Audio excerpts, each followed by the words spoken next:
Hey y'all, good morning. Welcome back to Sidewinder Shed. It's Sunday, November whatever, 9th, about 8:30 in the morning. So this is yeah, right around my normal time on the weekends that I might do a live stream. So I figured I'd hop on and say good morning. Again, yeah, I'm not out on the back porch. My grandson, the youngest one, is over here today. We're kind of keeping an eye on him, and he decided he wanted to take over Pop Pop's spot out on the back porch. So I moved to the kitchen, and now he's in the living room. So anyway, I just figured I'd pop on for a minute. And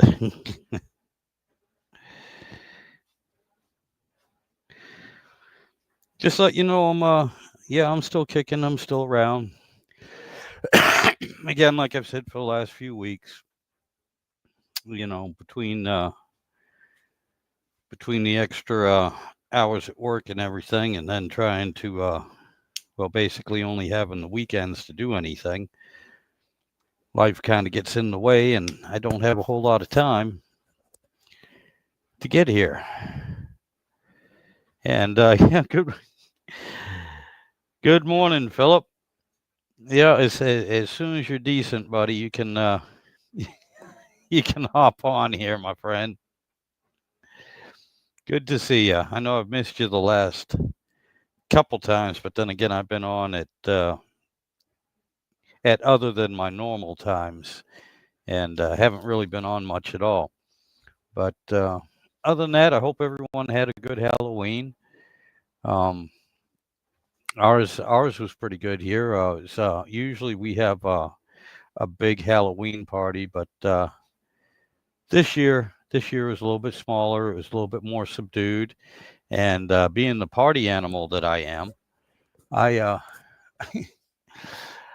I had I set up the camper in case anybody wanted to you know crash and spend the night or whatever. And we had some few options for people to sleep, but I went out and set up the camper, and then I went out to check on it and everything, and get a little bit of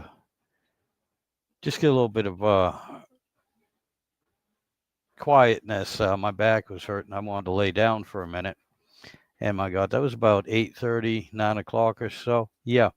Next thing I know, the wife comes in the camper and goes, "Hey, it's midnight and everybody's leaving." And I'll tell you what, I just laid down to give my back a break and stretch out a little bit.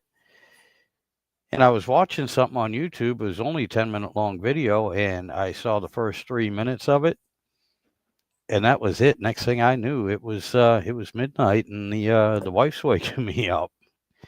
Oh, it's rough getting old. But everybody had a good time. We had some good food. That's for sure. That's another couple videos that people have asked me to make, and it'd be something I'd like to is some of the food that we made. Just a little bit of a cooking video. I made some deviled eggs, and again, mine are a little different. I actually use a little bit of horseradish, so they have a little bit of a bite. They're not really, hot spicy or anything. I mean, if you want, you could add some hot sauce to them, but and I thought I was being innovative. I've been making them this way for years, and I'd never had them that way before. I kind of did it once by accident, not looking at the jar I was using, and it was horseradish instead of mayonnaise. And hey, Eric, and but they turned out good. They turned out good. So after that happy little accident, uh, to steal from Bob Ross, um, it's been a thing. I've added a little bit of horseradish to the deviled eggs, and like I said, I thought, hey, I'm being innovative. No, I looked back, found out that an 18th century and that would be in the 1700s. 18th century recipe called for horseradish in their deviled egg recipe. So yeah, there's nothing new under the sun, I guess. But if you haven't tried it, and I like with my deviled eggs, what I add to it is, of course, I use the mayonnaise, mustard, some Worcestershire sauce.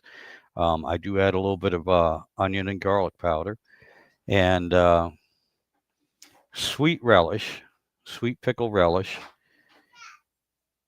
and then a little bit of horseradish to taste. Some people like it heavy, someone just like that little bit of aftertaste to it, whatever. And I just let's see, am I forgetting anything? Yeah, a little bit of salt and pepper, and again the taste. But yeah, that's it. Just a few ingredients. Next time I make some, I think I'll video it, and maybe I'll even try to measure the portions out.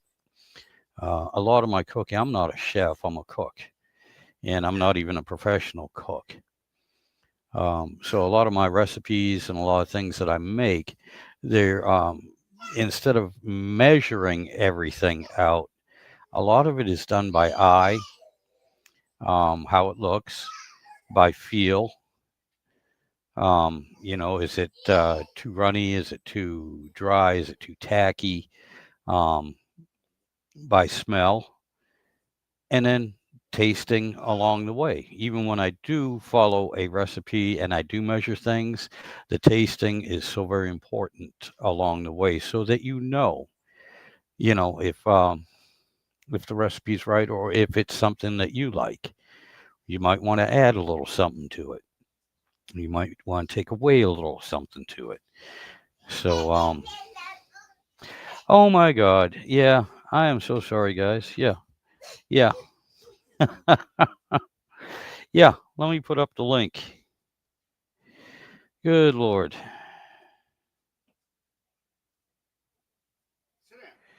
Let me get this put up here. Give me a second. As soon as I can find it. There we go. Is that it? No, that's not it. Where'd it go?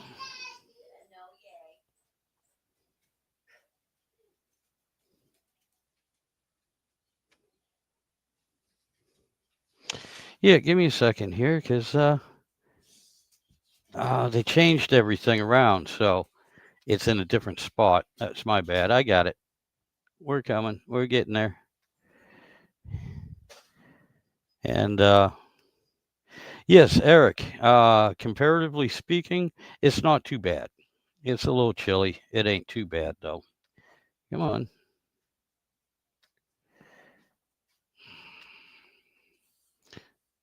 All right.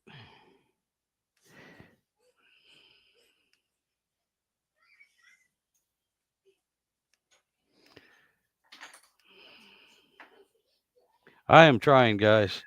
There we go. There we go. This I've been having trouble with this computer. I really need to get another one. But there we go, guys. There's the link. And Eric, I am sorry. Yeah. Is it cold here? A little bit. Relatively speaking, it's chilly. Because it's overcast. We're getting a little bit of rain, but it's still 60s, in the 60s, and this is Fahrenheit.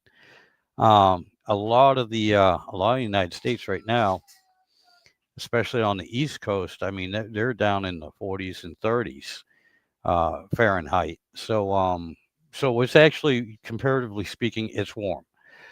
For what we're used to at this time of year, it's actually still mild. For what it was like Friday and last week in the mid 70s, yeah, it's chilly now. It's chilly, and we got a cold front in tonight, so it's gonna be getting colder.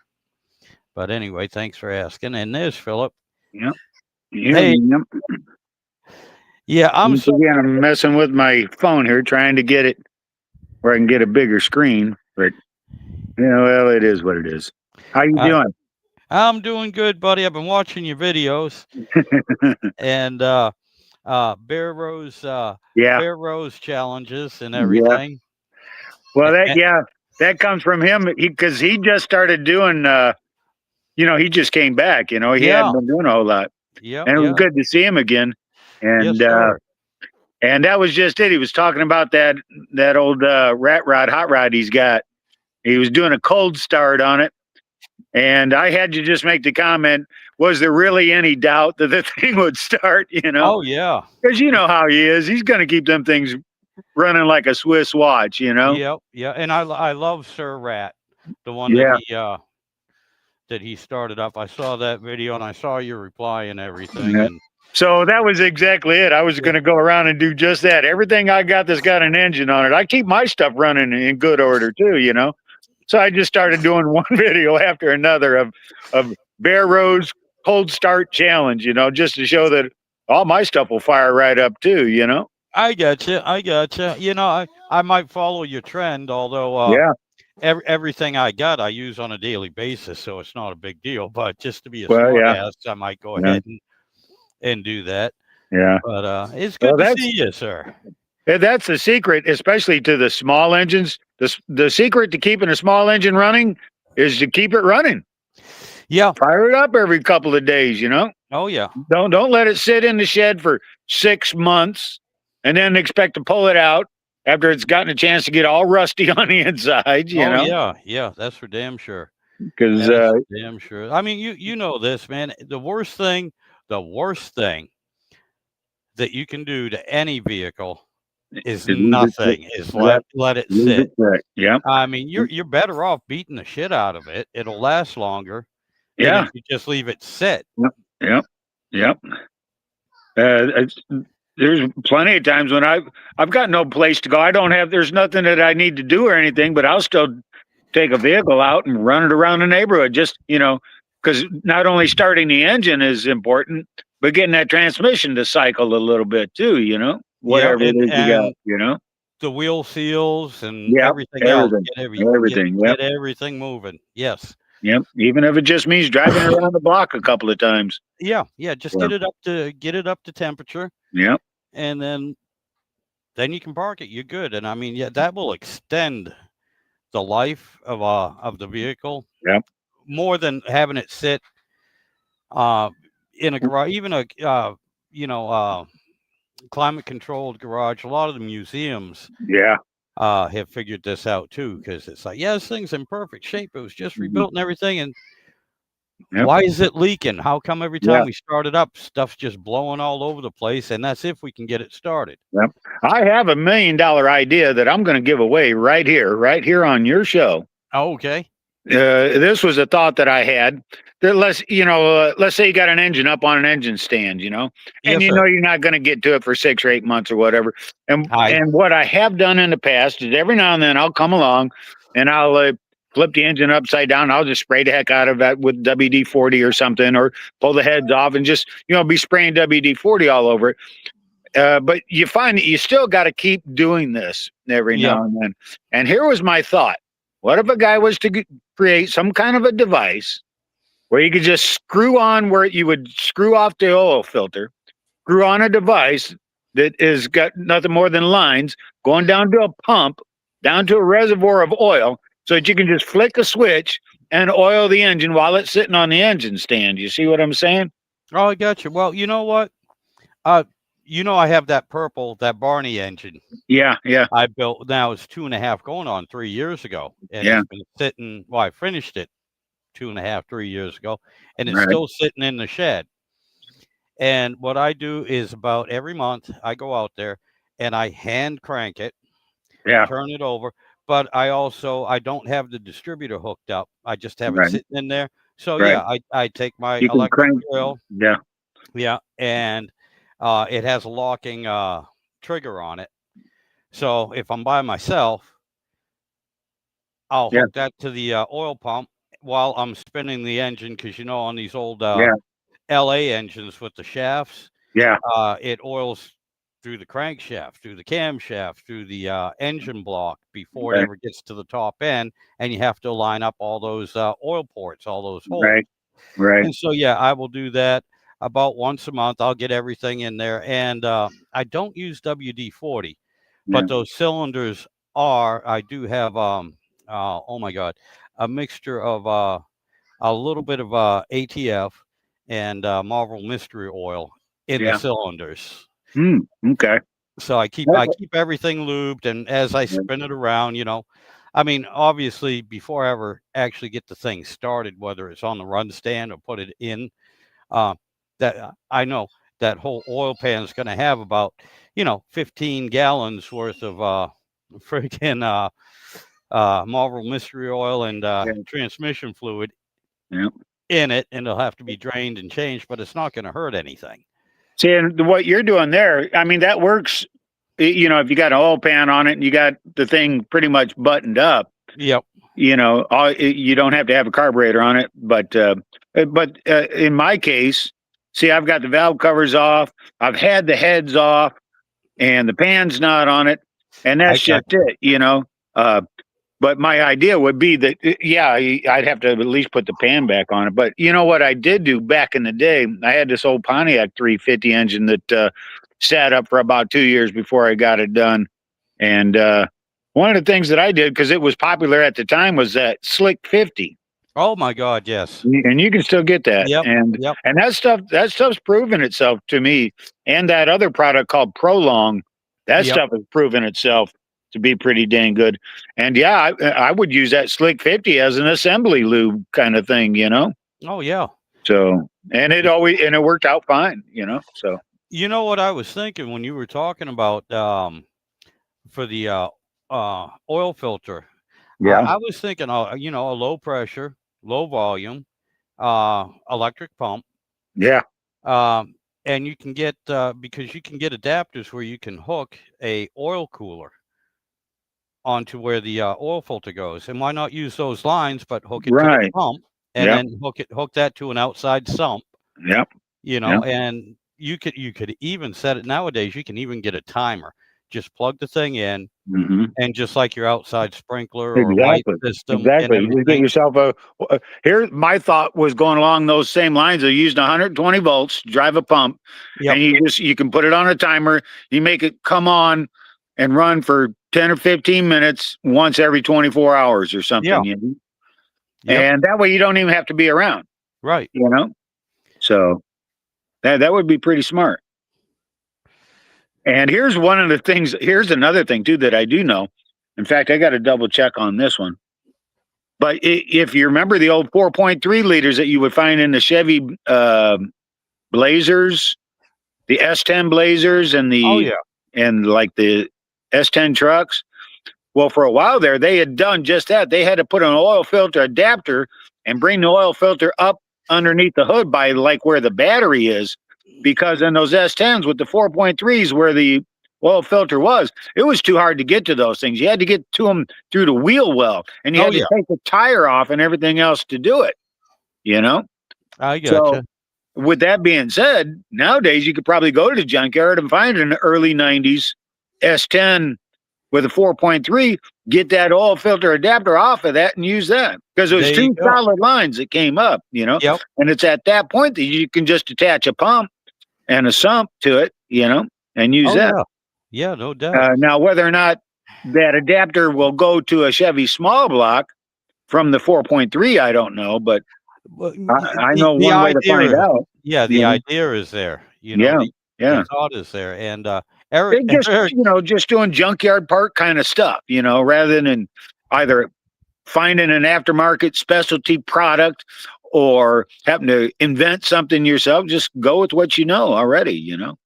yeah. Well, and here, Eric was saying that. So you're saying that my GM 305 that I had sitting outside is only basically good for a boat anchor? Well, I'll tell you what.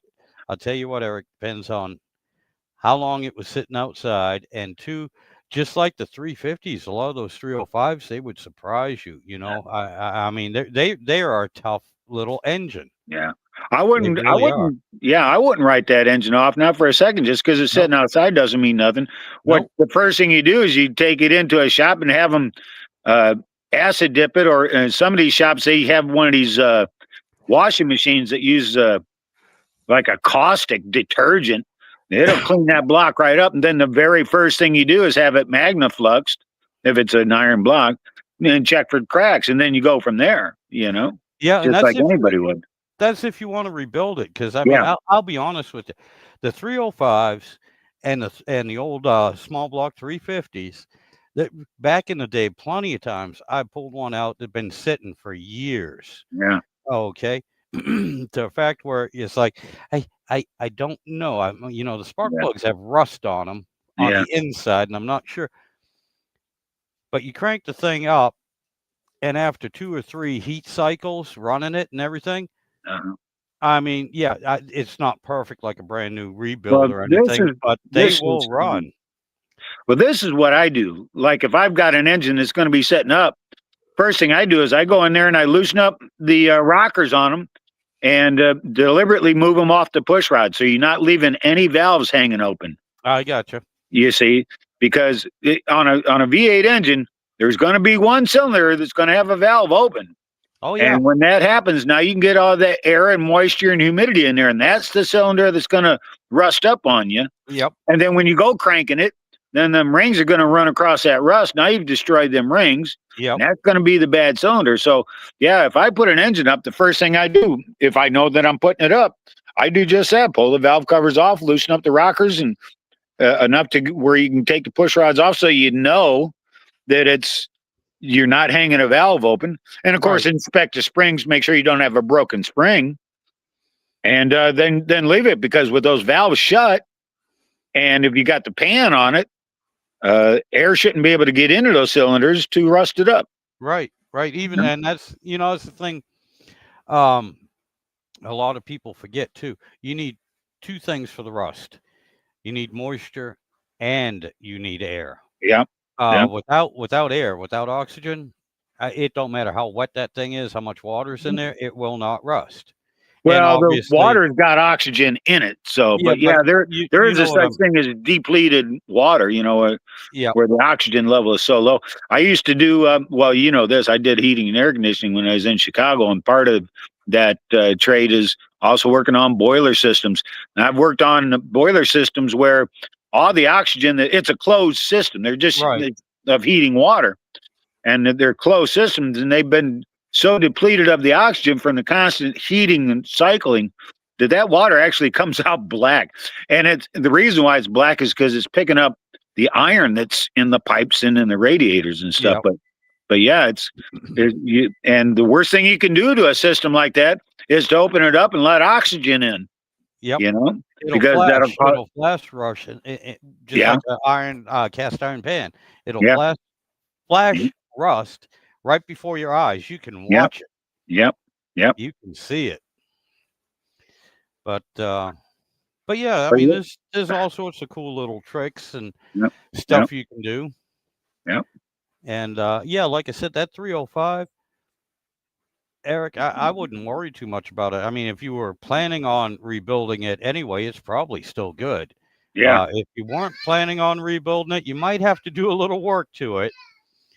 But, the first thing I do is write it off. The first thing I do is pull the heads off, and inspect it. If it looks in good shape, well, what are you out? You're out a set of head gaskets. You put a new set of head gaskets on it, get a new set of valve cover gaskets. If it looks good, I say go with it. Of course, crank it around a few times. Make sure you don't have any flat lobes on the camshaft. Make sure everything's supposed to operate the way it's supposed to. Yep. But yeah, you see too many of those shows, especially those Freiberger and Finnegan. That's what they do. The absolute cardinal sin of a junkyard engine. The first thing they try to do is get it running. Yeah. And of course, it fails in every case. They never get too far before the engine's shot.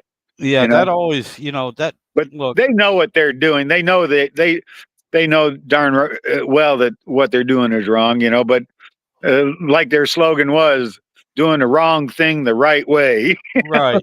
And I mean, it makes for good. It makes for good content. Makes for good television, anyway. Yep. And it's entertaining. Because that's, I mean, honest to God, there's been a few engines that I've had had to start up. And I'll be honest with first thing, it doesn't matter. I still cringe when I see this. Somebody will check the oil on an engine that's been sitting out in the field in a vehicle for 15 years. And it's like, oh, it's got oil in it. We'll get it running, then we'll change it. No, Yeah. no. The first thing I'm going to do, and look, I have been known to use old oil out of my own vehicle, that I changed. Yeah. I'll put that old oil in that old engine Oh, yeah. for the simple fact that I know there's no water in it. I know there's no coolant in it. Yeah. Because, it don't take, you can wipe out a bearing in just a few minutes if you get coolant Yeah. into Oh, your yeah. crankcase. It Oh, yeah. will eat a bearing in a heartbeat. Oh, yeah. You're not kidding. I don't remember what it was now. One of my vehicles, I had just did an oil change on it, and I had to drain the oil out of it for some reason, and I had new oil, but I don't recall exactly what the story. But here's the point: that the oil that I drained out of it was fresh oil that I'd only put in a couple of days before, and I thought, well, gosh, I hate to just throw this out, Yep. Maybe I put the wrong weight in or something. I don't know. But the point is that I saved that oil and used it for like my generators and my small engines. Yes, sir. I mean, I think that's probably what it was. I think I put a straight 30 weight in it by accident. And when I needed a 10W30, and I'm like, well, I'll save this straight 30 for the small engines. Yeah. I mean, like I said, I'll be honest with you. I do regular oil changes on my vehicles, and I'm old school. Yeah. I do the 3,000 mile deal. Yeah. I'm not worried about the months because the 3,000 miles comes first. Well, exactly. There's two things I want to say about that. One, why that number is recommended 3 months or 3,000 miles. That is based on the idea, that of 60 miles an hour. Yep. Okay. Because there's another recommendation. They say 3,000 miles or 50 hours. Now, at 60 miles an hour, it will take you 50 hours to put 3,000 miles on an engine. All right. But that's based on 60 mile an hour. But runtime is runtime. Yep. If you got to change it at 50 hours, because a lot of your tractors and semi-truck stuff, they got hour meters on them. Oh, yeah. Oh, yeah. And this GMC truck I got, if you go pushing the button for the dash to get all your info, you can actually find the engine hour meter on there too. And but where I'm going with that is, let's say that your average speed is 30 miles an hour because you do a lot of in-town driving, a lot of stop and go. You should be changing that oil every 1,500 miles and not 3,000. Oh, yeah. Yep. What was the other thing I was going to say about that? The thought escapes me now, but I'll probably figure it out later. I gotcha. Eric. Oh, well, hey, yeah, we'd like to see it though. That would be a good video. Show what you got. Show the condition it's in right now, and then show what you're going to do with it, or at least talk about your plans. That would make a good video, Eric. That would be awesome, man. I'd watch it definitely. Yeah. But that was like with me and that 354 bolt, that engine block that I found. I did videos of finding it in this barn and bringing it back to the house, and I slung it up from an oak tree, with a chain fall. And then the first thing I had to do, because I didn't have an engine stand, I had another Chevy 350 that I sold, and the guy wanted the engine stand with it, and he gave me an extra $100 for it. So I took it, And the point is that now I didn't have an engine stand, but I had a pile of scrap metal.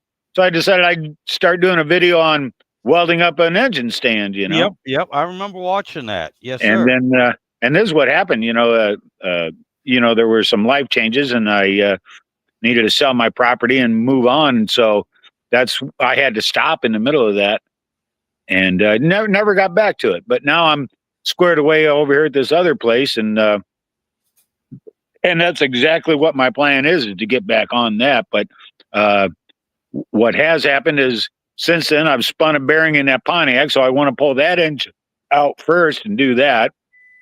And before I can even do that, this dang GMC truck is giving me fits again. Yep. It's got a power steering cooler on it, Yep. and that thing was so rusted that the hydraulic pressure blew a hole through the steel line because it's Oh so my God. rusted up. Yeah. So Yeah. I saw that video you put out too. It's like, oh my mhm. God. See this trail? You Yeah, see where it leads to? yeah, And you go, that GMC, yeah, them GMC, it just leaks like a sieve. yeah. It Yep. does.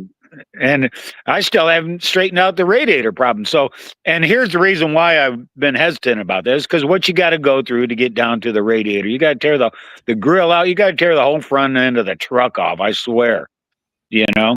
And well, I got to get the grill and stuff off to do the power steering cooler now. So might as well get into the Yep. radiator too.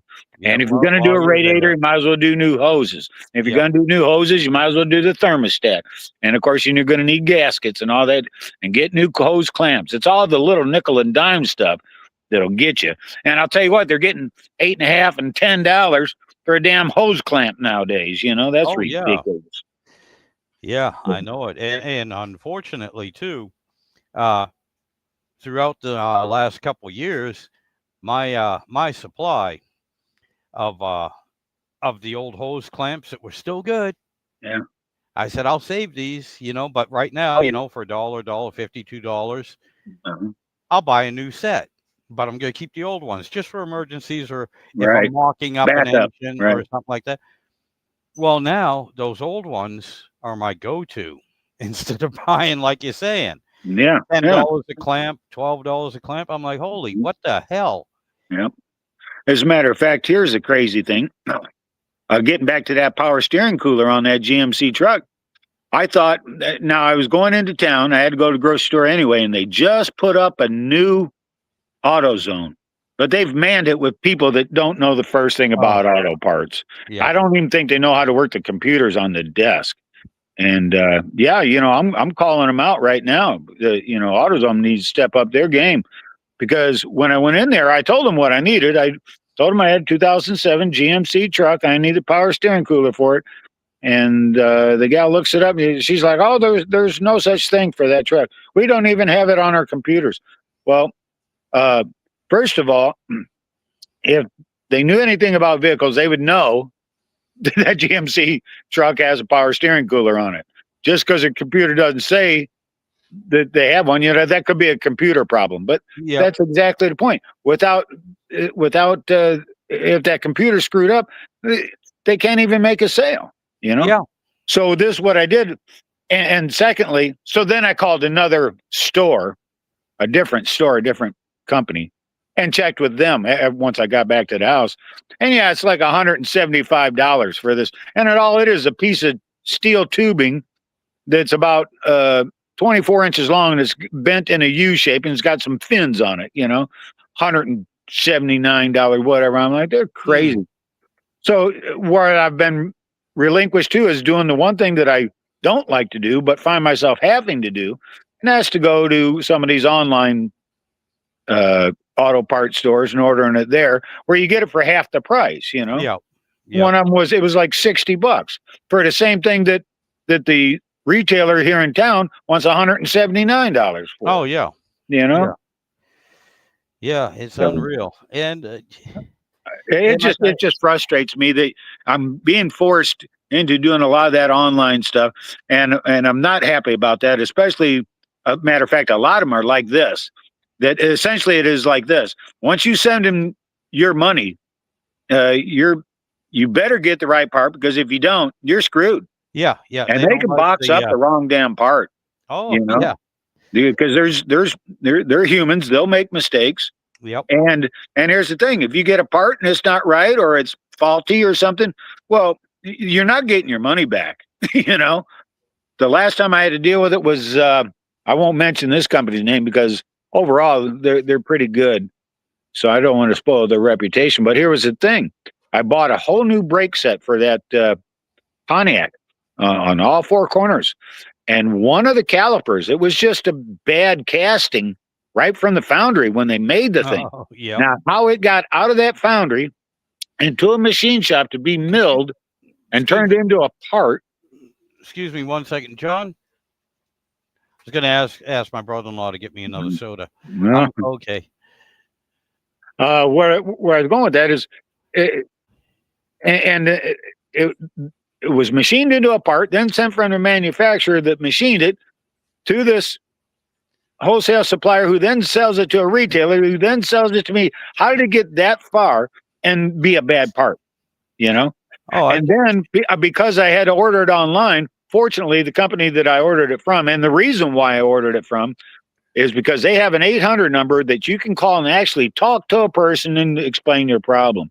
A lot of these other online things, they don't do that. Not Amazon or anything like that, you know? Oh my God. I'm trying to think of the place, because when I was building that engine, I ordered the valve spring, the cam, the whole cam setup. Yeah. It came with the valve springs. It came with the valve seals, and it came with the locks, right, for the valve spring. Yeah. They had sent me the locks for a Chevy, a set of Chevy valves. The only problem was the locks were wrong, but they were in the plastic bag. They come in a plastic bag. I had the right number for the Dodge and everything, but it was the wrong wrong part put in the bag. Yeah, and it was like, oh my God. And fortunately, I had no problem. I sent it right back. I called them up, and they said, "Can you take a picture?" I took a picture, because they had sent me 2 bags. Okay, and I was like, "Yeah, both of them are the same thing." And they said, all right, no problem. He said, send it back to us. They went back. They checked their inventory. They found one whole, whatever you call it, one whole production set of them, which is like production 15, run. Yeah, which was like 1,500. Yeah. They found every single one was marked wrong. They'd been put in the wrong bags, and they were like, damn. But they sent them to me without any question, after they had a chance to look at it, and they were like, oh my God. And they went back, they checked their inventory, and they're like, yeah, we have a whole stockpile. So I don't know, how much trouble that caused them, but they were good. They sent me the right ones right back. But things happen. And that's the frustrating part, because now you got to wait days. In the case with those brakes, because, like I said, I bought all 4 corners, but how they market the product through the retailer is that it's a kit. You get a front wheel kit or a back wheel kit, you see? And because the caliper that I had was bad, they wanted me to send the whole kit back to them. Yep.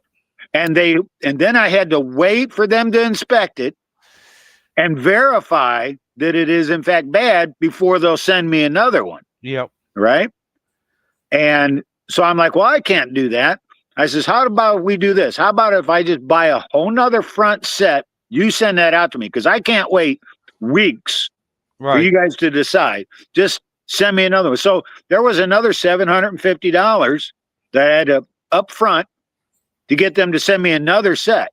Yep. And in the meantime, I packed up the faulty set and sent it back to them. But that was at my own cost, the shipping cost. They don't cover the shipping cost. And all they did when they finally received it, and it was still took another 2 weeks, because they wanted to inspect it and verify that the part is bad, as I claimed, before they would refund my money. Yep. And at least they did refund my money. They credited it back to my account, my financial account. As to where some of these other online places, they just give you an in-store credit on your next purchase. Well, that's bullshit.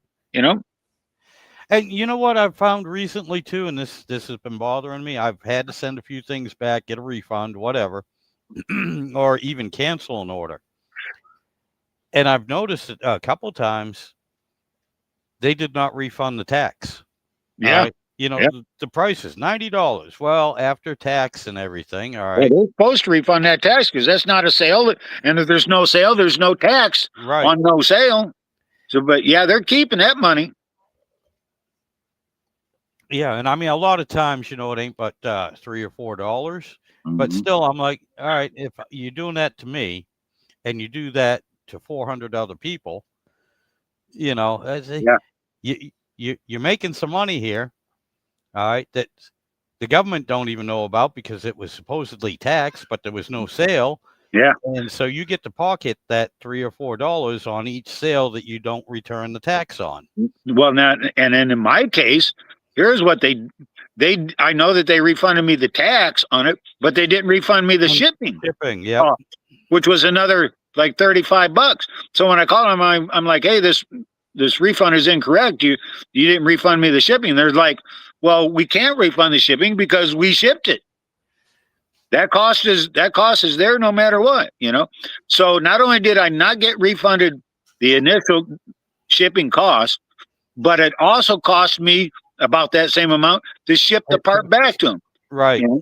So I Not was out like $70. Well, not only that, but you also had to pay shipping again when they shipped you out the new parts. Yeah, that's true. So there's $105 Yeah, where it should have only cost you 35 to begin with. yeah, exactly, exactly. And that's just it. When they screw up, it costs you, the consumer, the money. Yep. And that's one of the biggest gripes that I have about this online parts ordering. You Oh know, yeah. there's one company that I, uh, I, I've probably ordered from them a dozen times and I've only had one problem. But when you have a problem, buddy, you got a problem. You're not going to get your money back. It's going to cost you more money to just to try to get the right part. You know, it's just frustrating. I swear, with an auto parts store, you walk in, you know, you tell them you need a oil cooler or whatever, or a brake caliper, and they hand it to you. You go home, you find out it's wrong or something. You can bring it Yep. back, put it back on the counter. There's no additional charges, you know. Right. They give you the right one, you're in and out, you're done. Yep. Yep. You know. Not Now, only if that, but they a can, lot of times too, you can open it right there at the counter and go, yeah, yeah, this yep, nope, yep, nope, this ain't what I'm looking for. yep. 9 times out of 10, that's what I do. If Yep. I'm buying a part over the counter, before I even pay for it, I'll open up the box. Well, I'll ask permission to open the Right. box first, you know. Right. And if they tell you, well, if you open the box, you have to buy it.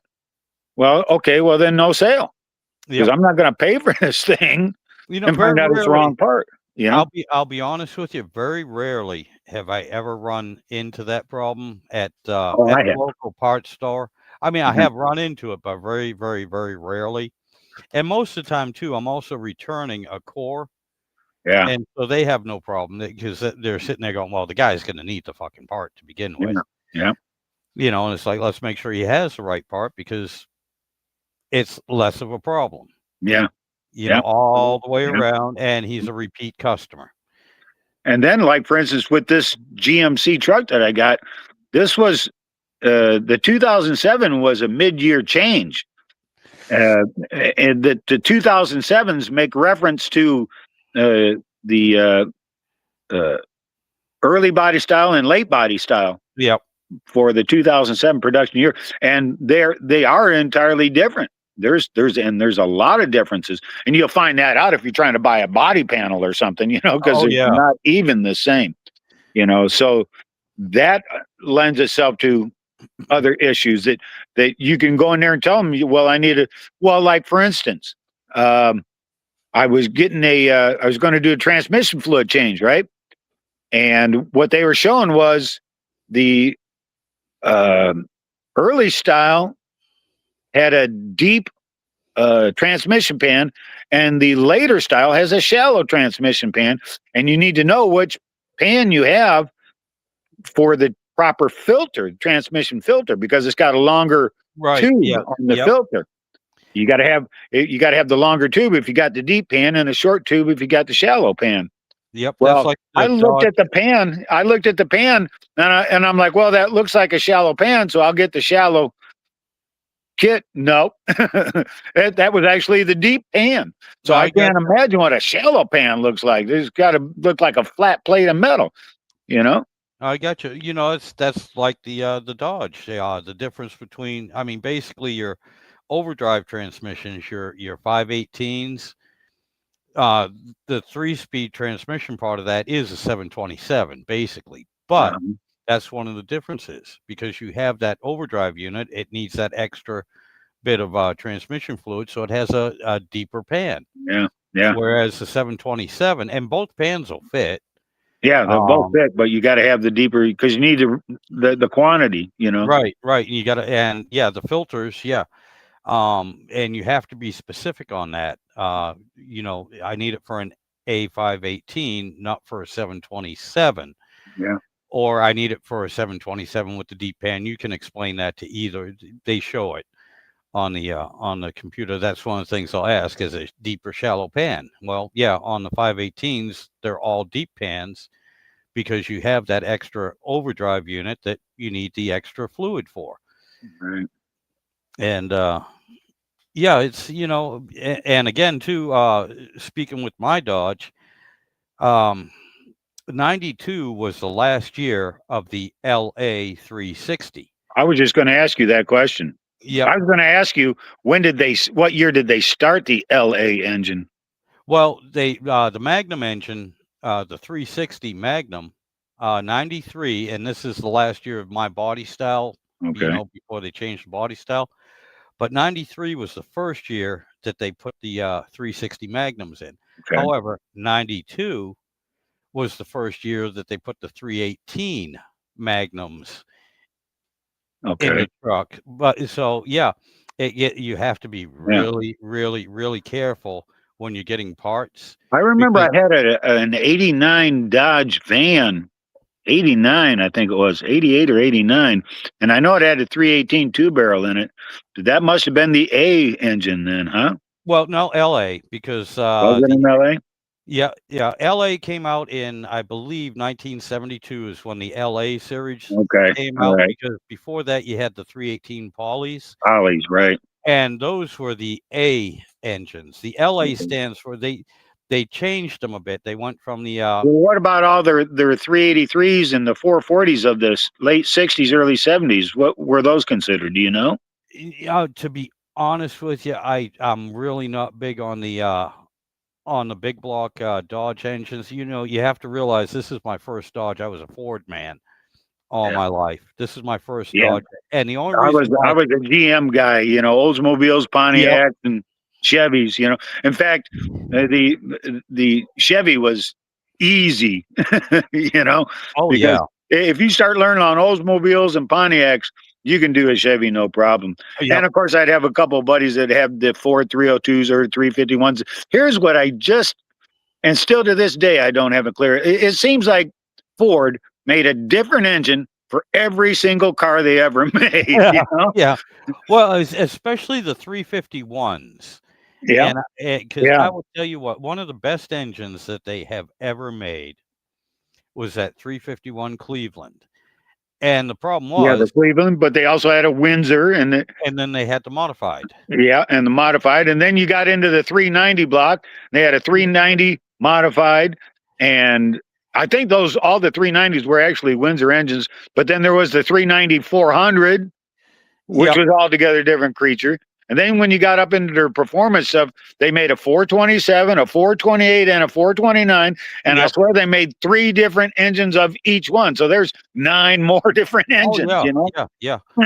Yeah. And Because you, the you Ford, had, and they had that 429, then they had the 429 Boss, which was like Ford's answer to the Hemi. yep. It was like a Ford Hemi, is what it was, the Boss 429. Right. And you had the 302 Boss. Yep. And But believe it now or not, they had a 351 Boss as yeah. well.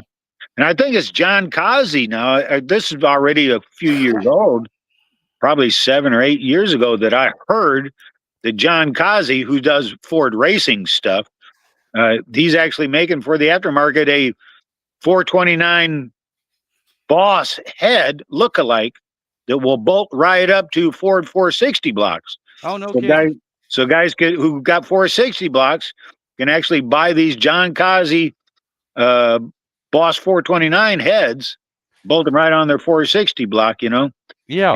and And he'll even do a complete engine build that is actually a 529 cubic inch Ford 460 block with them Ford 429 Boss heads, you know.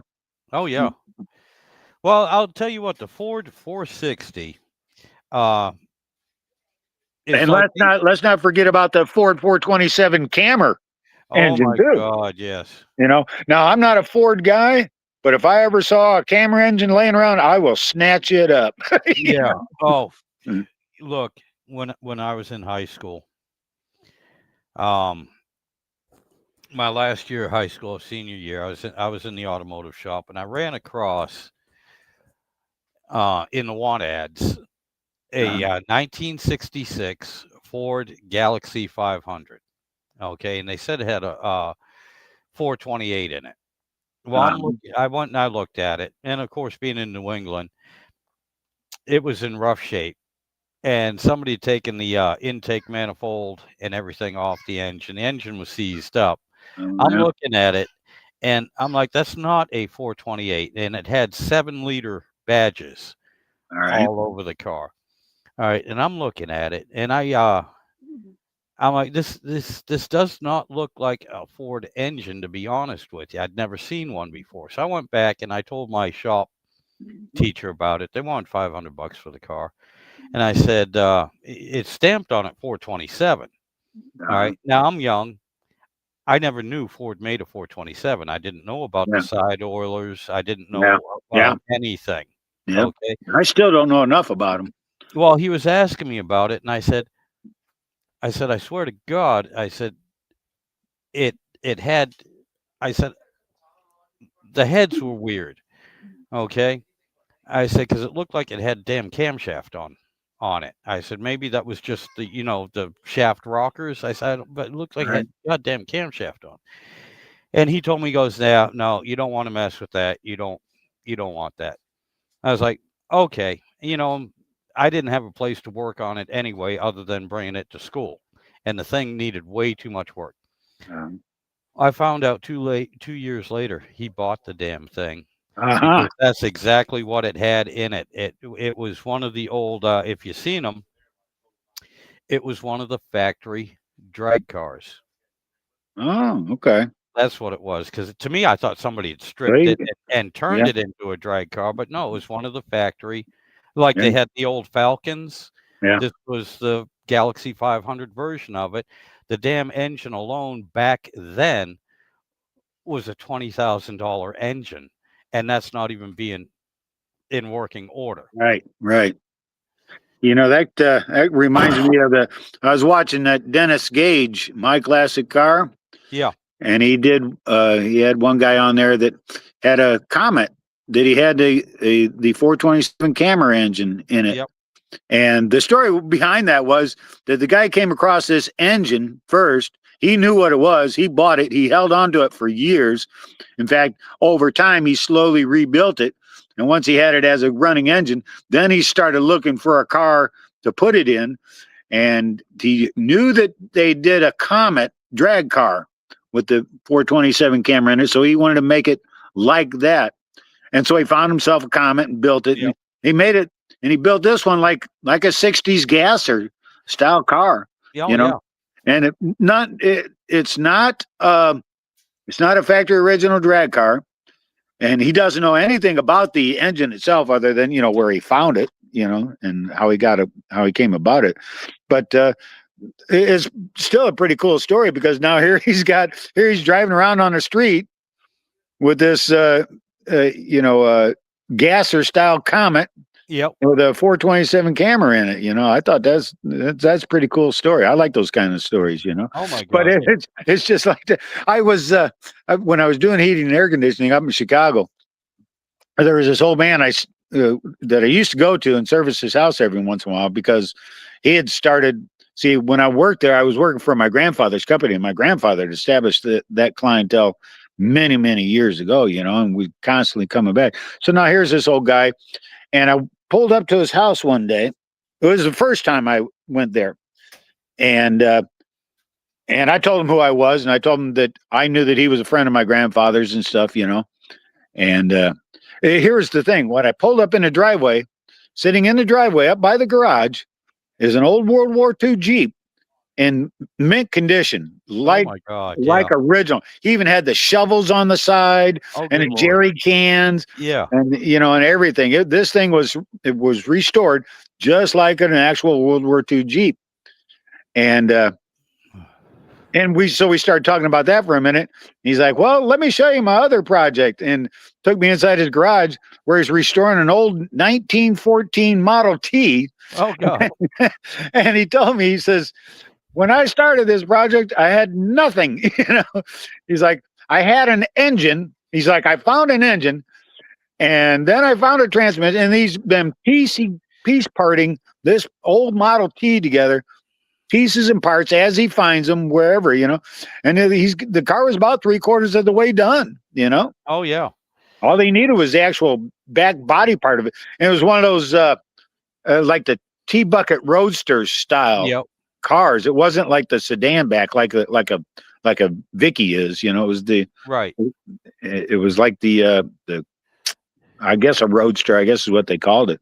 Yep. But it just cracked me up because he told me, he says, when I started with nothing. Well, isn't that how it does work? But no, I get, guys don't just go out and start buying one part at a time Right. and build a car with it. You just don't see that. It's funny. 1914 Model T Ford was my father's first car. He was born in 1914, by Yeah. the way. Yeah. But what amazed me too is, my dad was not a professional mechanic, Yeah. but he knew cars. Yeah. All right, and he knew things. And what blew my mind one time, I was working on an old engine, and it, my God, it was a motorcycle engine, but it was, and I can't remember. I think it was an old Henderson 4-cylinder Oh yeah. Yeah. engine, Yeah. and I've seen those. I was going nuts because I'm looking all over the place, asking people about bearings and everything because it needed bearings. My dad's like, no, he Yeah. said those are Babbitt bearings. He said they're poor. He said, look, we can do that in the basement. He said, I can pour the bearings for you. He said, I can make the bearing, and sure and shit, he did. He did everything by hand. He Uh-huh. he filed them down. He sanded them down. After he poured them, Yeah. and basically. This is without using any vernier calipers Yeah. or anything like that. Again, just like I did with this engine, he was using the plastic plastic gauge. Yeah. Plastic gauge, right? Yeah, he used plastic gauge, and he said, "Yeah, that's good enough." He said, "You'd be surprised." He said, "These don't have to be perfect. They were never designed." I had an old Triumph that's the one thing about the old Triumph motorcycles is yeah, you just had to be close. Yeah, yeah, that was it. But here was the thing, you had to be constantly on them things. I remembered reading a maintenance manual for this particular Triumph engine that I had. It was one of the old twins. I think it was a 650 twin. And it's interesting that the manual, because when you read it, I mean, you got to be constantly working on the thing before you can even start the thing up and write it. There's like a laundry list of stuff you got to do first, and they'll tell you about how you got to check the valve lash and they'll do all of this stuff. And every 40 hours you got to do this, and and every 12 hours you got to do this, and every 8 hours you got to do this. I had a but that was back in the day, Yeah, I had a 72 Triumph 650 pre-unit. It was a pre-unit, so the transmission and the engine. I think it was the last year. Yeah. That the transmission and engine were separate, like a Harley, like the big Uh-huh. Harley, and not a single friggin' gasket. I'm not. Of course, it had the head gaskets and everything, but everything else.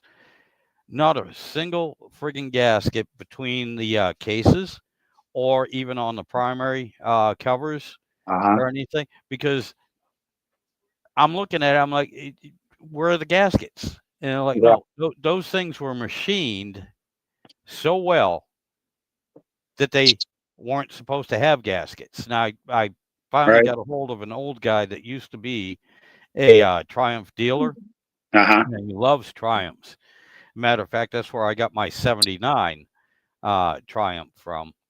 Um, he's like, yeah, no, they did not come with gaskets. He said, but he's like, they're old enough now, unless you want to have them machined, which is going to mess up your clearances. He said, I do make gasket kits for them. And so he helped me out, and I got the damn thing together, and Yeah. finally got it running. And it was a basket case. It came in milk crates Yeah. and cardboard boxes. Okay, Now, and I got the thing yeah. together, and somebody turned it into a hardtail chopper, Oh, yeah. and I got the thing running for a while. And I'd been seeing this guy, getting parts and getting everything for him. When I finally got the bike together, I rode it for about 6 months, and he looked at it and he goes, that's a pretty decent engine. He said, I like the engine. He said, I don't care for the fact that they chopped it, but he said, I have a 72 frame here. He said, and I've been looking for, the same Yeah. Same year year engine engine. and everything. He goes, I got this 79. He said, it's been sitting here. He said, that's too new for me. He said, I Yeah. didn't like the new ones. He said, but it's a 750. He said, this will be a perfect bike for you. He said, it's less maintenance, less hassle, less trouble. It rides better. He said, I'll do an even swap with you. Yeah. And that's what he did, and that's how I ended up with the 79. And I rode that bike for another 2 years. Then I got another Harley, and I went right back to him. I said, do you want your bike back? He said, yeah. He said, what do you want for it? Because I had the thing painted, and from a friend of mine. Good morning, Dennis. And anyway, um, I was working for Beechcraft, working on airplanes at the time, and I had one of the guys paint it in Imron. Yeah. Imron I paint. got my own Emron horror story. Oh my God, yeah, it takes 30 days for that shit to cure. Takes But 30 days to get it off, too. yeah, but anyway, I mean, the thing looked really nice. And he said, well, he said, you painted it. He said, what do you want for it? I said, look, you've been here for me. You've helped me out so much. I said, originally you want 500 for the bike. I said, you gave me a straight deal. I said, give me $500. I said, and you can have the bike back. He said, he looked at me. He said, no. He said, I know minimum right now. He said, I can sell that bike in a heartbeat. He said, I can have it sold before you get out the driveway. He said, for big money, too. For about 2,000 minimum before you even get out the driveway. Yeah. I said, no. I said, look, you gave me a deal. You helped me out, not to mention, all your knowledge, everything you've helped me out with. I said, $500 cash. Mm-hmm. I said, with the fact that if I ever need help again, I'm going to come to you. Yeah. He said, all right, deal. He's long gone now. I never did have to bother him again, but I was happy with the deal myself, because I didn't have anything more than the $500 into the bike. And I mean, that's how you do things. I made a connection. If I ever needed help, if I had a friend that needed help or needed parts, hard to get to parts or anything, I had a source. Right. And that to me was worth a whole lot more than an extra $500 in my pocket. You know what I mean? My first Triumph is kind of an interesting story. And I don't know how far back I should take this story first as to how I came about it. So I guess I'll just talk about that I got a hold of my first Triumph was a 74 Triumph Trident, the rare 3-cylinder bike. God, yes. And I'll have to tell you about how I came about it later, because that's kind of a funny story, comical story in and of itself. But I got it, and I ran and drove fine. But because it's a Triumph, you got to be constantly adjusting and maintaining the thing. Oh, yeah. And I didn't know that at the time, And so I didn't have it for about a month before I started having a problem with it. And one of the things that happened was I bent a push rod, and that's because I wasn't keeping the rockers adjusted. I didn't know you were supposed to. Right. You know? And so now I had to tear into it and fix it. And the one thing that I learned was nobody knew anything about Triumphs. Yep. Yep. That by the time I got the thing fixed and started, riding it on a regular basis and maintaining it and finding literature on it and everything else, that I became the foremost authority on Triumphs in my town. Oh, I got you. Except for there was this one old guy. He been running a bike shop in that town since the 50s. He's just one guy, little tiny shop that's actually on the ground floor of a 2-story house that's right on the main drag in town. And he did mostly Harleys, but because in the 60s and 70s Triumphs were still pretty popular. Oh, yeah. He had Triumph parts and stuff in stock, or he'd know how to get them. And I would stop in and talk with him, and I'd get like gaskets or whatever from him, but he did turn me on to a source where you could get just about any Triumph part that you needed. And that was up in Milwaukee, Wisconsin. And that's where I ended up having to get the push rod from. And that was back in you had to order, and that was back in the day. There was no internet or anything like that. It was one of those things where you had to get a hold of an order form and fill out the form and write a check and send it to you. Get your part like 6 to 8 weeks later. Oh, yeah. Yep. It was just like ordering from the Sears catalog, But yeah, and here's the thing. My brother, he had a buddy of his that was just a Triumph nut, Oh, hold on a second. I got a car coming along here. All right. Well, hold that thought for a second, Philip. Okay. Don't lose your train of thought. Okay. I got to refill my cup. Yeah. I had to go grab a beer myself. I got you.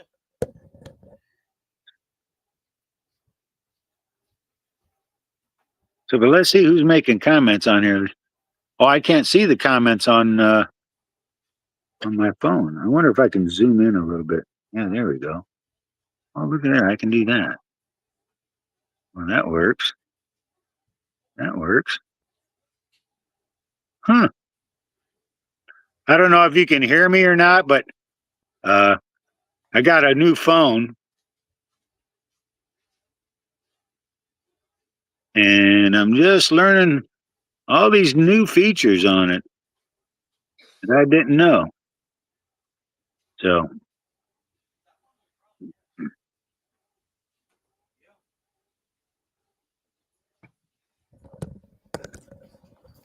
all right, sir. I'm sorry. I'm back.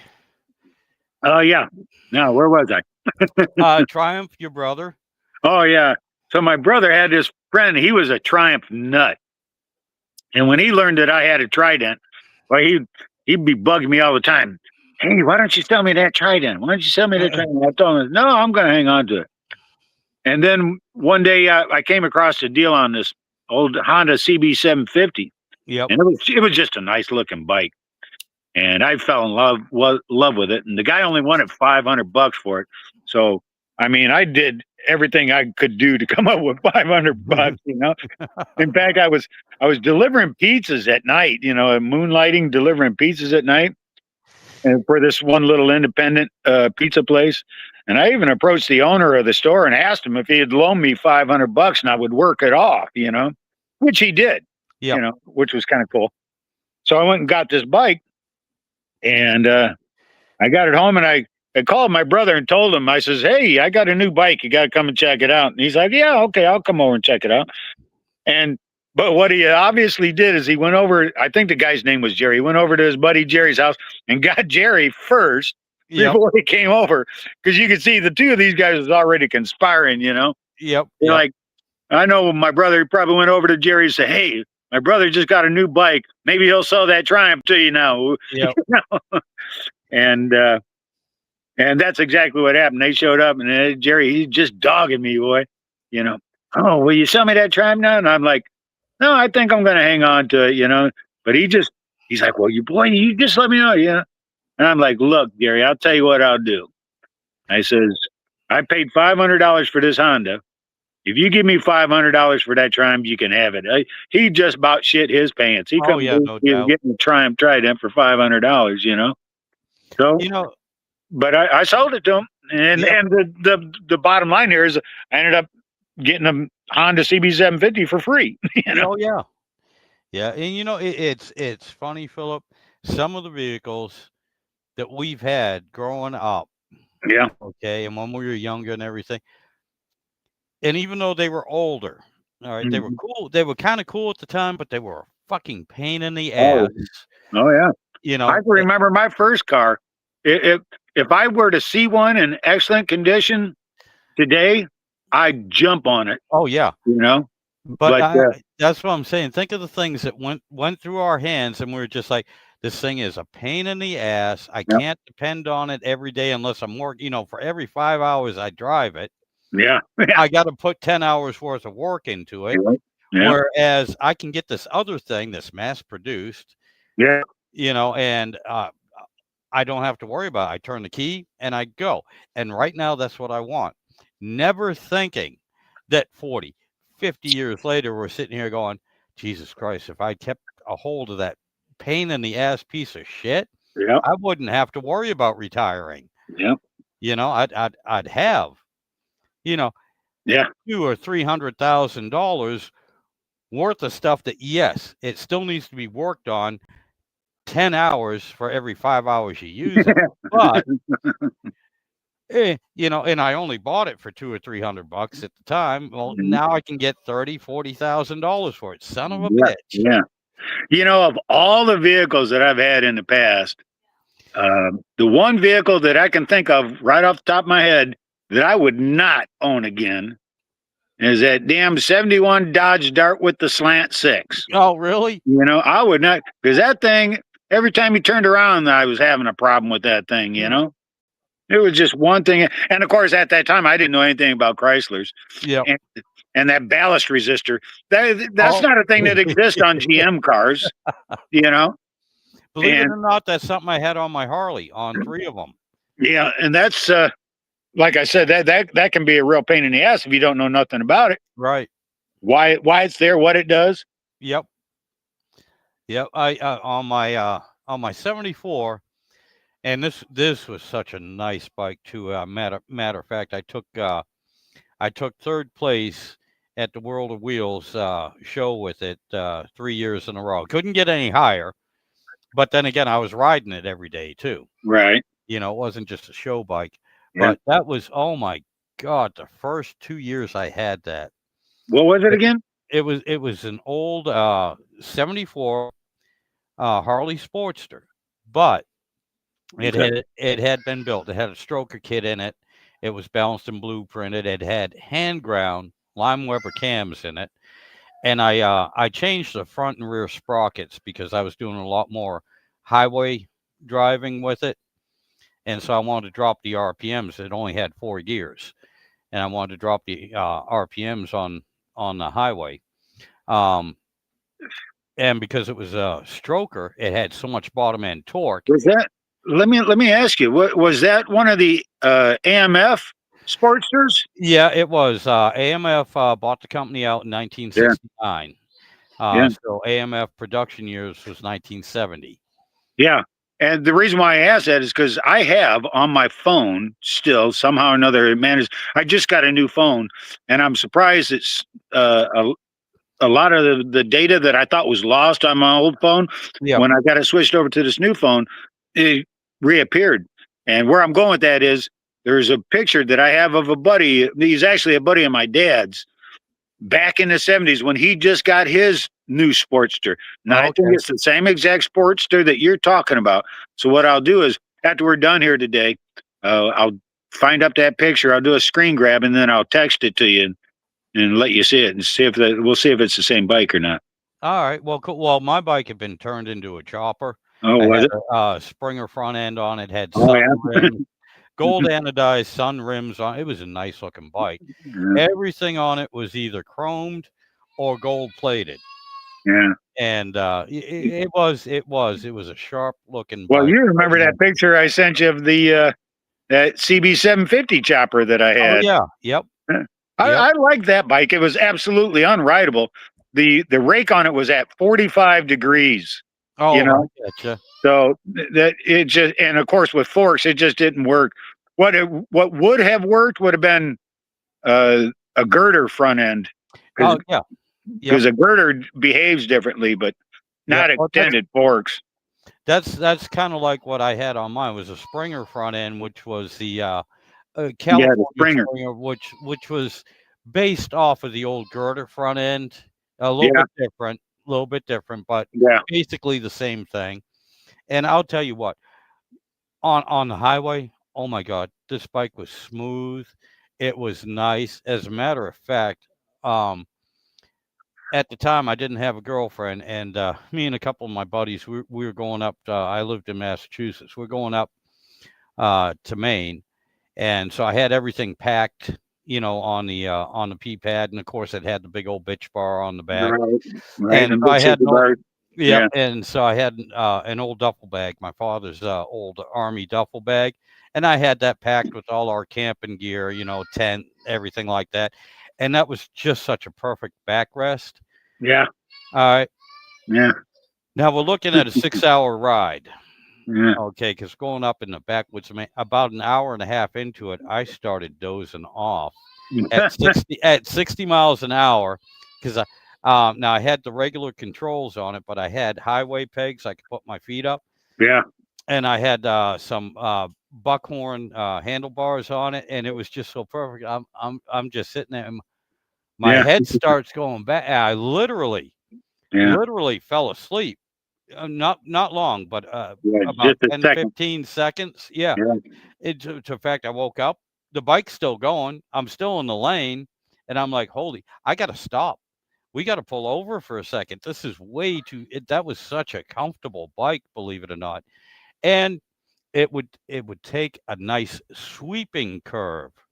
It would yeah, just settle right down, yeah, and it would take a curve, a nice sweeping curve, even an S curve.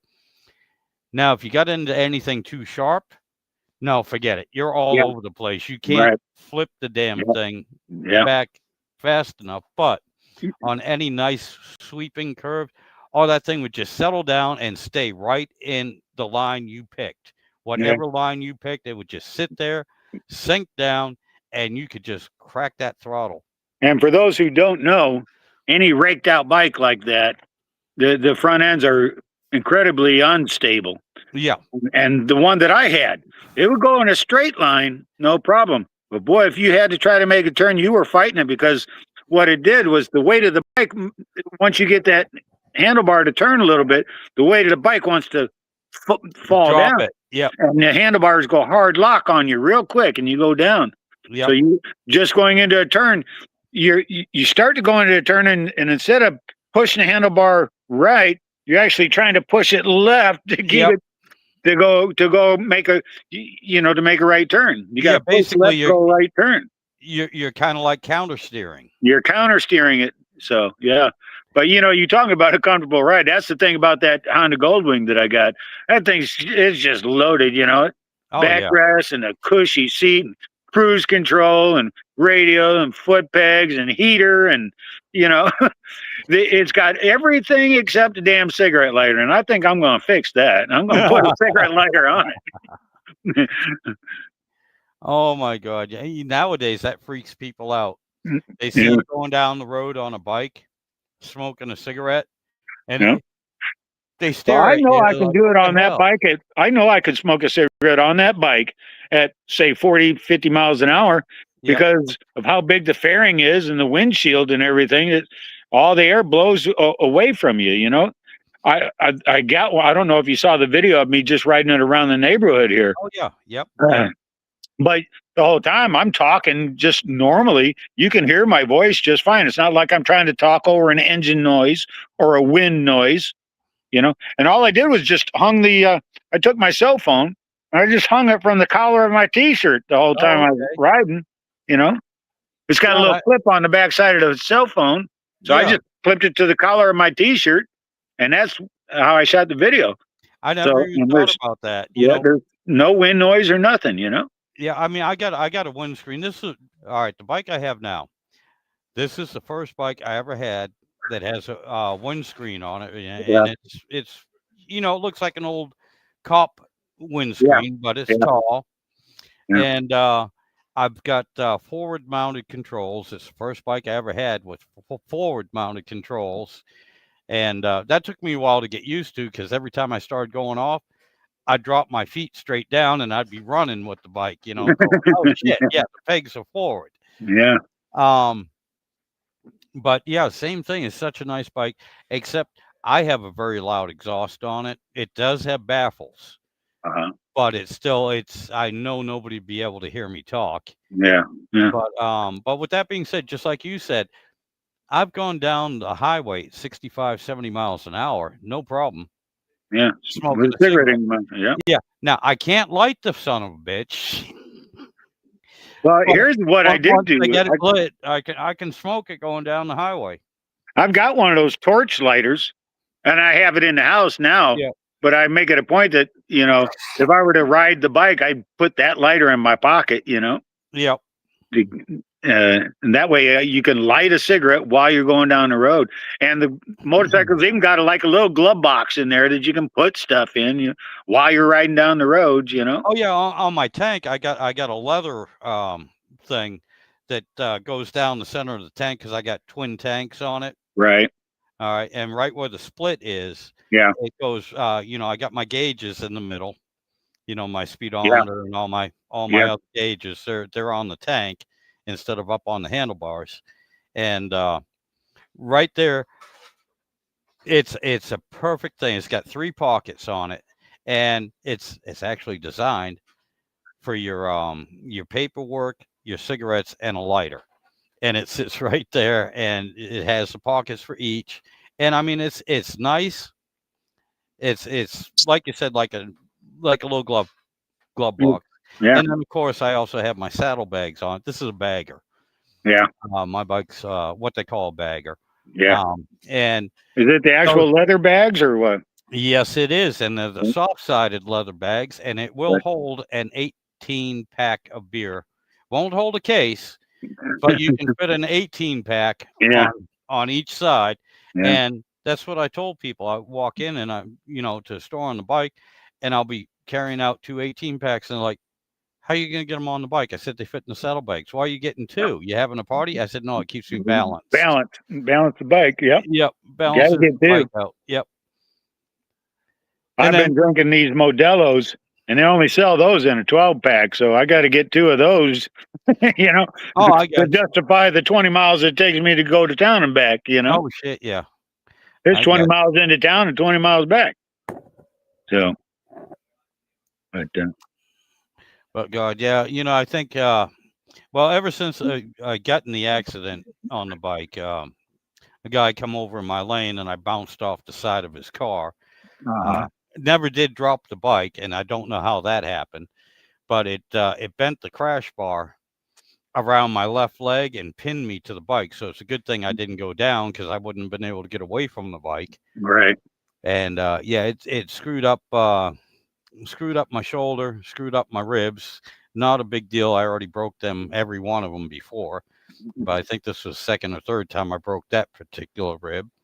Wow. And but it screwed up my knee. It still bothers me, and this is almost 4 years later. And especially in the cold weather, soft tissue damage. Yeah. It screwed that up, and every now and then the leg is like, my knee will be like, okay, I've had enough. I'm headed to Hooters to get some beer, and it doesn't give me a warning. It just disappears, and the yeah. next thing you know, I'm on the ground. Right. It just stops. But my point being is, I've ridden the bike. I didn't ride it all at all this year, and I didn't ride it at all last year. And I did get back on it, and I did ride it a few times. But the problem is, I've been riding since I was 7, and I've always gotten on the bike, and I always enjoy. I've been down before. I've been in accidents before, Yeah. and I've always enjoyed it because I always felt relaxed. The last 3 times I rode this bike, I couldn't relax. I couldn't get that. I know it's psychological. Yeah. but I couldn't get it on my mind, and I just didn't feel comfortable.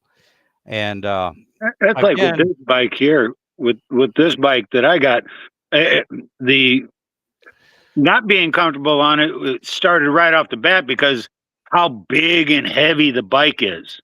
yeah, You know that's your concern, but that's just it. I'm slowly getting used to it to a point now to where uh, I'm very relaxed on it. Here's another thing too, because see, it's a modern bike. It's fuel injected and everything. And here's one thing that I noticed that it does that as you start to let out on the clutch, the clutch is wired into the computer controls of okay, fuel injection, and without even turning the throttle, it actually brings the RPMs up. When it oh yeah, senses that that clutch is coming out, it actually brings the RPMs up for you. So you don't even have to give it any gas. In fact, if you gave it gas as you're letting out on the clutch with that six-cylinder engine and all that torque, oh you'll spin Jesus, the tires. yeah, yep, So, yeah, you don't want to do it. Just slowly let out on. If you're on flat level ground, if yeah, you're trying to go up a hill, like in my yard, if I park it in the yard, I just make a big loop around the yard, and that's going uphill. You got to give it a little gas, but if you're on flat level ground and you just start letting out on the clutch, it automatically gives it a little bit more gas on yep, it. yeah. And it's got ABS braking on it too, and it's just it's so easy to drive. I think you'd enjoy driving it. Well, you know what? Here's the thing. It's not. I love my bike. I really Yeah, did. I loved it, and that's one of the things I love riding it. But again, that's why I say it's psychological. After that last accident, I've been on a couple other bikes because I'm like, well, maybe in my mind it's because I, got into an accident with this particular bike. yeah, I've ridden several others, and it's the same damn thing. It's something I'm going to have to see if I want to get over and see if yeah. I, want to get back in the saddle. But at the moment, I really don't. Well, it goes against riding a motorcycle goes against everything that is human nature. Yeah, It really is. Uh, but I mean that's something I'm dealing with because it's like I your said, sense of self-preservation is what it is. yeah, it is. But You're old enough and wise enough now to know that this is not what you should be doing.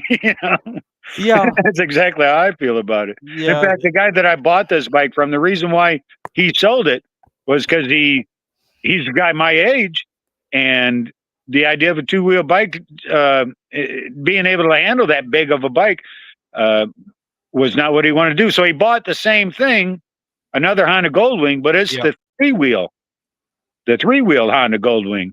So he doesn't have to worry about dropping it now. Okay, I got you. So I got you. Yeah, no, it's just I don't know. I'm disappointed in myself because, like I said, I've been down before. I've actually been in some serious accidents yeah, on motorcycles before. I always got back up, and after a little while, I'm like, all right, yeah, this is cool. I'm enjoying it.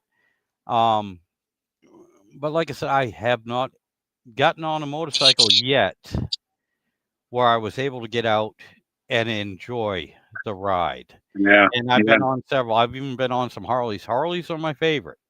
Grew up with them, had them. I love them. I love the feel. I love the sound. I'm not big into the high RPM. yeah, and Uh, racing and shit. Yeah, right. I'm not. yeah, I the like crotch the low rocket. end. Yeah, I like the low end torque. I like the sound of it. Kind of like the difference between a Formula One car or a NASCAR. Yeah, I like the sound of the big V8. I like the sound of the engines. yeah, And again, I like the mechanical feel yeah. of the bike, but I'm not Well, comfortable. I'm ever not since I was enjoying it. a young fella, and first of all, I drove Pontiacs and Oldsmobiles. That was some of my first cars, and because I couldn't afford a hot rod, I just make do with these. In fact, the only cars I could afford was these big, huge, gas guzzling Yep. luxury cars that people are selling off for $200 and $300 and $400 because of the gas crisis Right. in 1974. So uh, I started getting into those luxury cars because they still have powerful engines in them. Oh They yeah. all had them big block engines in them with just monstrous torque. And And that's just kind of been my thing. Where you can have high horsepower and luxury too, you know? Yep. So, and that's where it runs off in everything that I got now, you know? That Grand Prix that I got, that's a sporty little car, but it's a Grand Prix, you know. Grand Prix is always a step up from like a Chevelle or a Malibu or anything. Oh yeah. You know? Yep. And now the Corvette, that's Corvette is a Corvette, you know. Yep. I mean, it is what it is. But Corvettes are also, well, the newer ones, they're all about speed and performance now. But like the one that I have, the 90s models, there was a bit of luxury in with that. When you got in the cars, the seats were comfortable. You could ride in a car like that for hours and hours. You know, they were comfortable to ride in. The suspension was right. You know, it was a perfect compromise between luxury and performance. Right. You know? So, and then the same with that Honda Goldwing of mine. It's a big, huge, heavy, luxurious bike. It's just comfortable as hell to ride. It's fun to ride. You can spend hours on it. Oh but yeah. You got that 6-cylinder engine. That thing it'll just go, you Get know? up and go. Oh yeah. Yeah, no doubt. I wish it had one more gear. It's got a 5-speed transmission. That fifth gear is the overdrive gear. When you hit the fifth gear, you get the overdrive. There's a little light indicator on the dashboard that tells you that you're in the overdrive, you know? Yep. But quite frankly, I think it could use a sixth gear, you know, because even that overdrive, when you start going 70, let's say you get out on an interstate where you can do 70, well, it's still spinning a little bit too many RPMs for my liking, you know? Yep. I gotcha. I gotcha. Again, that's, you know, it's one of the reasons why with that old Sportster I had when I was 17, that I changed the gearing, the sprockets on it, because I was doing a lot of highway driving at the time, and it dropped the RPMs down enough that the bike was really, and this is back when the speed limit was 55, you know, it was really happy at 60 miles an hour. So were the cops. So was I, you know, a mile a minute. Yeah. I was happy with that. The cops, I'm only 5 over, unless they want to be pricks or something. They didn't usually bother you. The bike was happy. It would run at 60 all that's my number. long. That's my number is 60 miles an hour. And it's just for that reason that you mentioned it's a mile a minute. So you can do in your head, you know, if you're going down the highway and you see your exit is 47 miles to your, you know, to town X, whatever. Well, you know, in your head at 60 miles an hour, that's whatever you're 47 minutes, whatever it is, you know. And secondly, I've learned that, well, first of all, I probably learned this way too late in life. A lot of people probably already know this, but all of the dotted lines going down the road. Yep.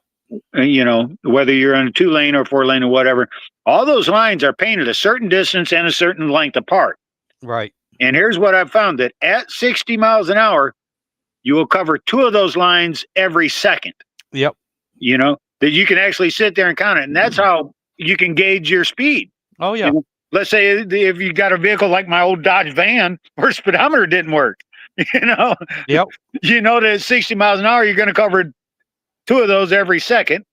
And of course, half that speed, 30 miles an hour, you're going to cover 1 every second. Yep. And that was a way to gauge your speed, you know? So, as a matter of fact, a lot of these guys that do these videos of them out racing, well, the cops can get them because they know that. Yep. They shoot a video and they see how fast those lines are coming across. They got the video technology to be able to calculate the rate of speed just on the video. Oh, yeah. Because of those lines, you know? They know the guy's doing 160 miles an hour. Yeah. As a matter of fact, here in Florida, they just passed a law, what they call the super speeder law. And man, you will go to prison, you know, for speeding in the state of Florida now. I think it is that if you exceed, and I could be wrong about this, but I think the way the law is written is whatever the posted speed limit is, if you're doing double that, you're considered a super speeder. Yeah. If it's a 30 miles an hour zone, you're doing 60, you're a super speeder. You know, If it's a 60-mile-an-hour zone and you're doing 120, you're a super speeder, you know. And here's the ironic part. I'm sure you've heard of politician Matt Gaetz. Yes. Well, he's out. And the guy that replaced him, now Matt Gaetz was my representative here in Northwest Florida, and he's out. And the guy that's filling his position there in Washington, D.C. is a fellow by the last name of Petronas. And while he was in town, over here on the Pensacola Bay Bridge, he got caught for speeding. Oh, but here's the thing, you know, he wants to do, he brought that to the attention of the media about himself getting a speeding ticket. And part of it was he claims that the cop was hiding, trying to catch speeders, yeah, you know, coming across the bridge. And I know that particular area, that it is just that. I think it's like 50 miles an hour across the bridge, but the second that you get to the other side, the speed limit drops to like 35 miles an hour. Oh, and there's no warning. There's no warning to it. Yeah. And then, of course, it's a bridge, so it's arched. So you're coming over this hill. You don't know, unless you know the road, you see. Right. And the point is that Petronas is trying to point out that this whole situation is a speed trap. Right. You know? Exactly. But he's losing his argument, because the chief of police of the town said, well, look, if he wasn't speeding to begin with, this wouldn't be an issue. You know? Oh, God. Yeah. So we got a few places like that here in Virginia where right on the highway, the speed limit drops. Okay. With no warning. And it's kind of like you don't even see the speed limit because it's posted on a corner. Yeah. All right, where you come around, and right after it, not even 100 yards, there's a cutout where the cops sit, and they're like, "Yep, well, you were doing 70, but this is a 55-mile-an-hour zone." You're like, the sign, yeah, you know, you didn't even give me time to slow down. Well, you're supposed to slow down before the sign, and it's like you can't see the sign until you're in the zone.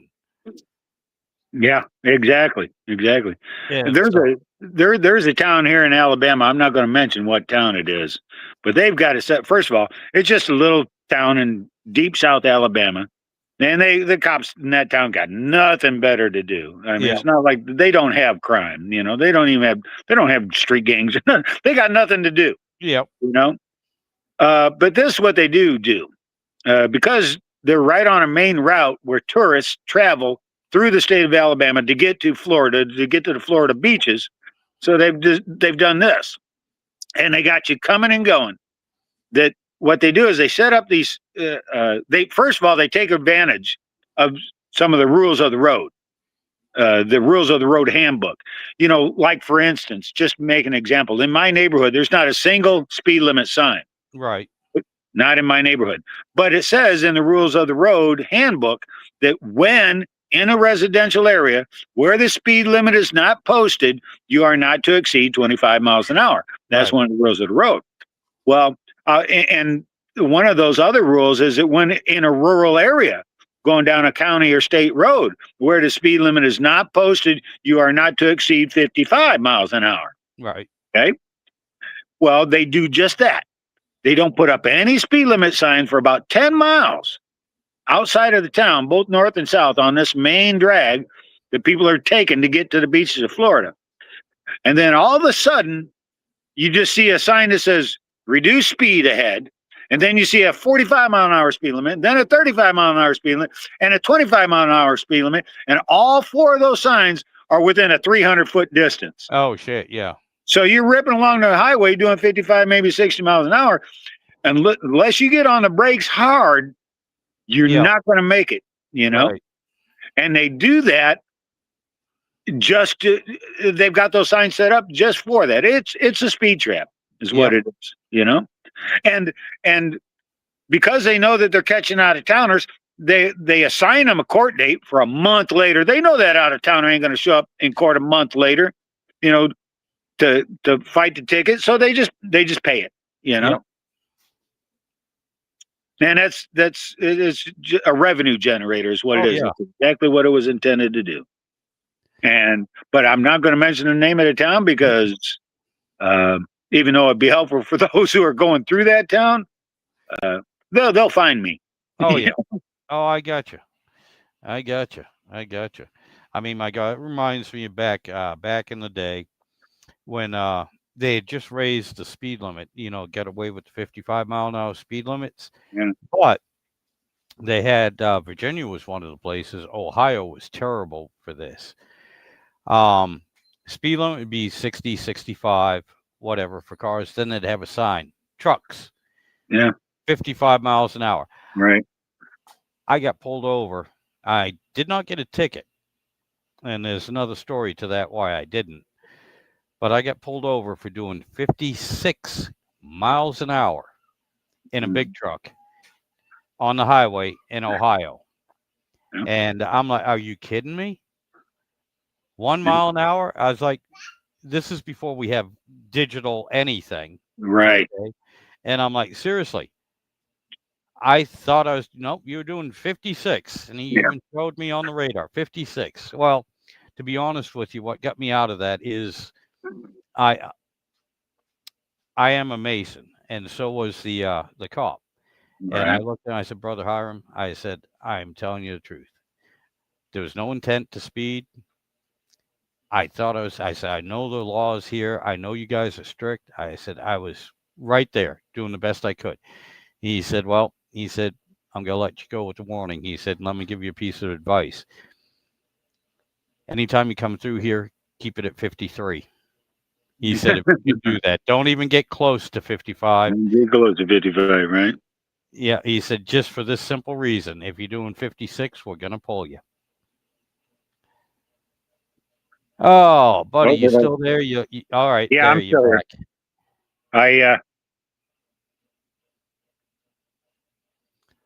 Oh, shit. Yeah, it's you. You're locking up, buddy. Yeah, I don't know. I lost you, Philip. I'm sorry, pal. You're frozen. You froze up. But damn, this is why I miss you, man. We have such good stories. I enjoy this. I enjoy chatting. Yep. Yep, there we go. Heard you. Yeah, well, I don't know what happened there. But what I was saying was in the state of Illinois, I don't care what state you're coming from, whether it's Kentucky or Indiana or Iowa or Missouri or Wisconsin, when you come into the state of Illinois, you'll see a sign that says speed limit 55, and then it says 55 means 55. Yep. That's what they got a sign. Oh, I got you. Yeah, that's some funny stuff there, man. That's wild. Each state's a little different. Right there, you know. I was going to ask you, how's the weather? I notice you're inside. I'm thinking it's probably too cold for you, huh? Well, it's not really so much cold, but it is cloudy and dreary, and is it? One of those days. It's actually still kind of mild. It's in the 60s, but you gotta realize last week it was still in the mid 70s. Yeah. So that quick temperature change, yeah, it's a little chilly. I've been waiting for this damn 95-degree weather to go away so I could actually get something done. And this pick has been pretty good. And 4 was good, but here's the weather prediction for today is today's last day. That's 3 now was overcast and extremely humid. So humid that morning everything. Oh, damn, buddy. You're losing your signal. You keep freezing up on me.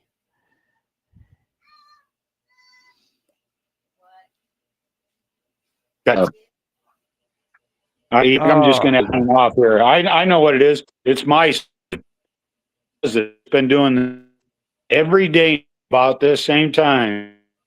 It's like a or something. I don't know.